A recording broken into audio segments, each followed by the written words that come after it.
여러분 안녕하십니까. 장마가 주춤한 사이 폭염과 열대야가 찾아왔습니다.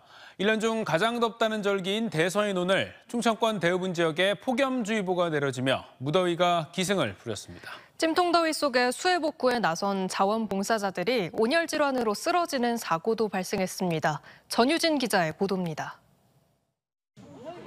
지난주 내린 폭우로 침수 피해를 입은 논산의 한 딸기 농장. 낮 기온이 30도를 웃도는 무더위 속에 수해 복구에 나선 위용소방대원들이 흙이 담긴 손수레를 끌며 구슬땀을 흘리고 있습니다. 수해 복구 현장입니다. 비닐하우스 내부 온도가 40도가 넘어가는 상황 속에서도 온정의 손길은 이어지고 있습니다. 체감 온도가 34도까지 올라가는 가마솥 더위 속에 온열 질환으로 쓰러지는 자원봉사자들도 속출했습니다. 체감 온도는 죽기 직전. 숨이 꽉꽉 막혔고 이 가스 냄새도 나더라고요. 땀 흘리고 막 쓰러지고 네 분이 쓰러지셨어요.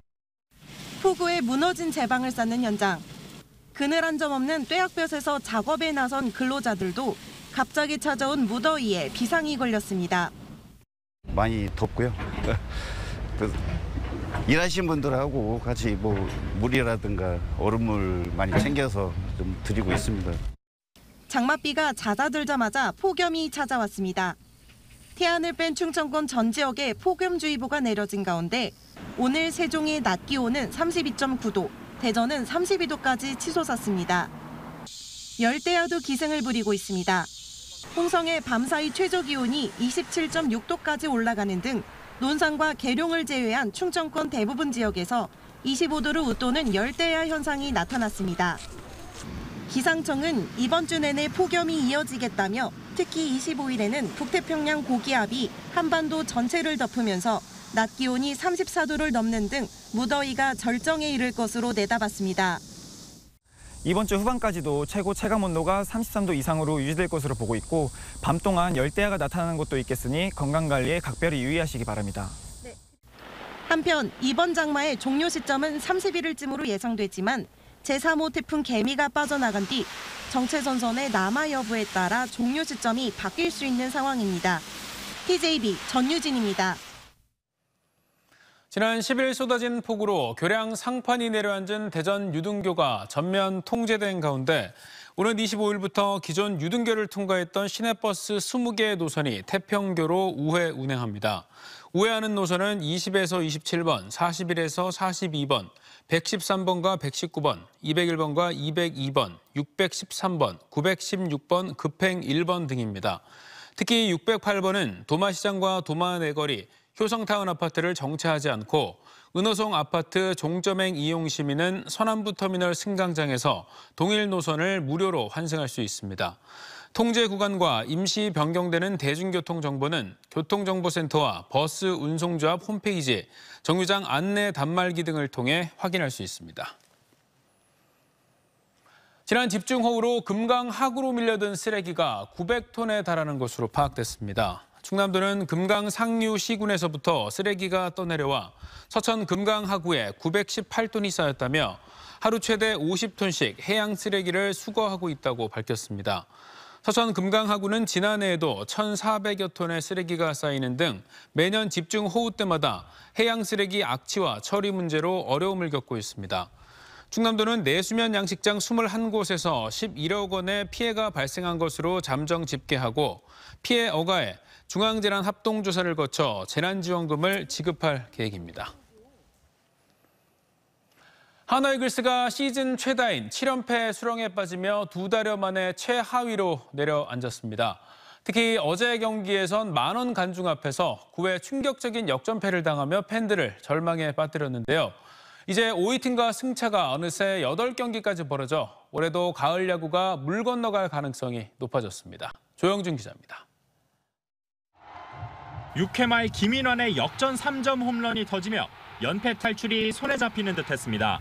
하지만 9회 초 마무리 주현상이 기아 최영우에게 재역전 3점포를 허용하며 한화는 충격적인 7연패 수렁에 빠졌습니다. 시즌 성적 38승 2무 53패, 키움과 리그 공동 최하위로 내려앉았습니다. 후반기 11경기에서 2승 9패, 승률이 2할도 채 되지 않으며 59일 만에 다시 꼴찌로 떨어진 겁니다. 지난달 김경문 감독 선임 이후 후반기를 앞두고 수석 코치와 투수 코치까지 모두 교체하는 승부수를 띄웠지만 오히려 성적은 곤두박질 치고 있습니다. 가을 야구 마지노선인 리그 5위와 경기차도 어느새 8경기 차로 크게 벌어져 버렸습니다. 최근에 하나 야구가 투수력, 타력, 수비력이 밸런스가 모두 무너졌다 이렇게 볼 수가 있거든요. 특히 이제 투수력에서는 선발 투수들이 초반에 실점이 너무 많아요. 7연패 기간 25점을 뽑아낸 한화는 2배에 가까운 47점을 내주면서 심각한 투타 불균형을 보였습니다. 선발 투수 가운데는 와이스만 6이닝 이상을 소화했을 뿐 믿었던 원투펀치 류현진과 바리아도 흔들렸습니다. 무기력한 타선은 더 심각합니다. 중심 타선에서 노시환과 최은성이 해결사 역할을 해주지 못한 가운데 복덩이로 불렸던 페라자마저 최근 10경기 타율이 1할 7푼 9리, 홈런 하나 치지 못하는 극심한 부진에 빠졌습니다. 한편 지난 주말 3연전 만석으로 올 시즌 홈경기 매진 횟수를 36회로 늘린 한화는 종전 최다였던 1995년 삼성과 동률을 이뤘습니다. 하지만 7연패 수렁에 빠지며 가을 야구 가능성이 희박해진 상황에서 충성도 높은 한화 팬들의 인내심이 어디까지 이어질 수 있을지는 미지수입니다. TJB 조형준입니다. 대전 하나시티즌이 포항과 홈경기에서 1대2로 통안에 역전패를 당했습니다. 경기 시작 1분 만에 김문환의 크로스를 이어받은 김준범이 그림 같은 시저스킥으로 선제골을 기록하며 전반 내내 위협적인 모습을 보였지만 후반 시작 직후 2분 만에 2골을 연이어 실점하며 분패했습니다. 이로써 승점 20점에 머문 대전은 K리그1 12위 최하위 탈출에 또다시 실패하며 강등 위기를 겪고 있습니다. 대전시가 지식재산을 기반으로 도시 성장을 가속화시키기 위해 특허청과 손을 맞잡았습니다. 특허 빅데이터를 활용해 전략산업으로 육성하고 수도권에서 개최해오던 국내 최대 규모의 청소년 발명 페스티벌도 올해 대전에서 열기로 했습니다. 조혜원 기자가 보도합니다. 발명 꿈나무들이 독창적인 아이디어를 겨루는 국내 최대 규모의 청소년 발명 페스티벌. 특허청이 주최하고 한국발명진흥회가 주관하는 이 행사가 수도권이 아닌 지역에서는 처음으로 다음 달 8일부터 10일까지 대전 DCC에서 열립니다. 전국 초중고 학생들이 아이디어를 뽐내는 대회인 만큼 다음 달 9일부터 17일까지 열리는 대전 영시축제와 함께 지역 축제 분위기를 한껏 끌어올릴 전망입니다. 특허청의 아이디어 거래 플랫폼인 아이디어로를 통해 대전시와 함께 진행하는 내가 만드는 대전 여행 공모도 다음 달 30일까지 진행됩니다. 채택된 아이디어는 대전시의 관광 상품으로 개발될 예정으로 특허청이 함께하면서 아이디어의 보호와 거래가 안전해졌습니다. 공모된 아이디어가 외부로 유출되지 않게끔 제도화된 정책 플랫폼이기 때문에 안전하게 그 거래가 되니 안심하고 아이디어를 공모해 주실 수 있을 것 같습니다. 청소년 발명 페스티벌과 아이디어 공모 등 대전시의 지식재산 선순환 생태계 구축을 위해 특허청과 대전시는 업무 협약을 체결하고 10대 협력 과제를 추진합니다. 지식재산을 보호하는데 정말 특허청과 특허청 유관기관들이 밀집해 있는 우리 대전시와 함께 협업하는 것은 큰 시너지 효과가 있다고 봅니다. 특히 지식재산 펀드를 조성하고 관련 기업의 해외 진출을 지원하는 등 지식재산을 기반으로 한 기업 지원을 통해 지역 경제 성장을 촉진할 계획입니다. 진정한 지방시대를 열어나가기 위해서 중앙정부와 지방정부가 함께 동반자로서 정책의 동반자로서 기업 지원을 통해서 기업들이 그 세계로 뻗어나갈 수 있는 특허청과 대전시는 실무협의체를 구성해 10대 협력 과제를 실효성 있게 추진해 나갈 계획입니다. TJB 조혜원입니다. 대전세종연구원 A연구원이 제출한 보고서가 표절률이 87%에 달했음에도 연구원이 표절 여부를 확인하지 못하고 아무 조치를 취하지 않은 것으로 확인됐습니다. 지난 2021년 연구년 대상자로 선발된 A연구원은 1년간 모 대학 연구소에서 연구년을 수행하며 그 결과를 대전세종연구원에 보고했지만 해당 보고서를 표절 검사 시스템으로 검사한 결과 당사자의 2018년 연구보고서의 내용을 대부분 재사용한 것으로 나타났습니다. 대전시가 지난 4월 연구원에 대한 종합감사를 실시해 이러한 보고서 관리 부적정 사실을 포함해 2021년 10월부터 현재까지 총 8개 학술대회의 인쇄비와 회의비, 다과비 등을 정당한 근거 없이 집행한 점 등을 적발해 연구원의 시정 3건 등 17건의 행정조치와 2건의 인사상 조치를 내렸습니다. 대전 지역 학령인정 평생교육시설인 예지중고등학교를 운영하는 예지재단에 파산이 선고됐습니다. 대전지법 제2파산부는 불법 해직된 교사 12명이 지난해 10월 16억 원 상당의 임금을 못 받았다며 제기한 파산 신청을 받아들였습니다.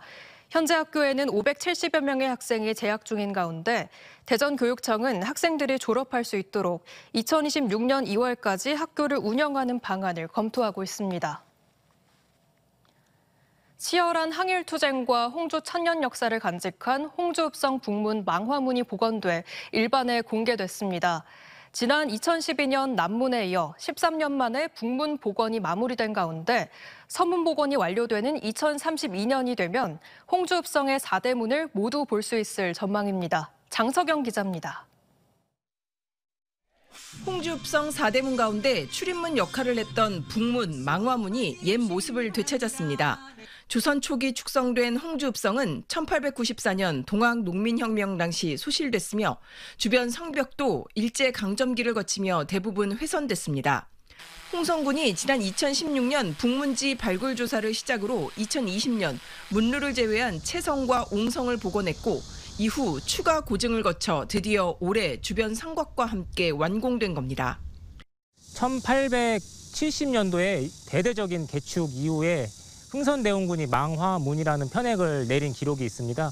그래서 그 기록을 토대로 해서 저희가 지금 복원을 하게 됐고요. 문루의 규모는 정면 3칸, 측면 2칸의 그 일반적인 어떤 객거식 형태의 문루라고 보시면 될 것 같습니다. 1906년 민종식을 중심으로 홍주성 전투를 벌이는 등 치열한 항일투쟁으로 전국 의병 동기의 도화선이 됐던 홍주읍성. 홍성군은 4대 문 가운데 동문과 남문에 이어 13년 만에 북문 복원을 마치고 2026년부터는 서문인 경희문 복원 작업에 들어갈 예정입니다.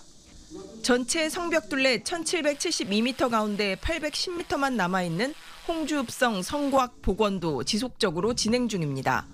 홍성군은 오는 2032년까지 4대 문 복원과 함께 홍주읍성 내 객사와 향청 등 주요 관아 복원까지 마친다는 계획입니다.